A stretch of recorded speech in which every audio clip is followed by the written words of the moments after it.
كان في اجتماع امبارح بين الكابتن محمود الخطيب والكابتن محمد يوسف مدير الكرة في النادي الأهلي، على اتفاق على بعض الأسامي اللعيبة اللي هترجع النادي الأهلي هيتفاوض معاها لتدعيم الفريق في كأس العالم للأندية. عندك طلب بمطالبة عودة محمد شكري لاعب سيراميكا المعار سيراميكا حاليا، وطلب برضه بعودة إنه التعاقد مع أسامة فيصل لاعب البنك الأهلي لاعب كويس جدا. برضه كان في برضه ما بين عمرو الجزار وياسين مرعي، وعندك أحمد عمر فايق لاعب المقاولين السابق.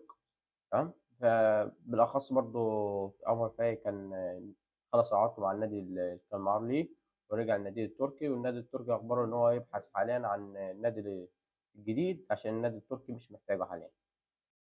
أحمد دياب رئيس رابطة الأندية تصريحات قال لك قررنا نحن تخفيض عقوبة النادي الأهلي اعتمادا على نتيجة المباراة والغرامات المالية بدون خصم النقاط الإضافية، والقرار مطبق للائحة بنسبة 100%. قال لك إن مفيش تلاعب في اللائحة، واللائحة مطبقة بنسبة 100%، ولا في تعديل اللائحة في منتصف الموسم. وقبل بداية الموسم كان كل الفريق متفق على اللائحة، وكان ماضيين على عقود، يعني هم موافقين على اللائحة.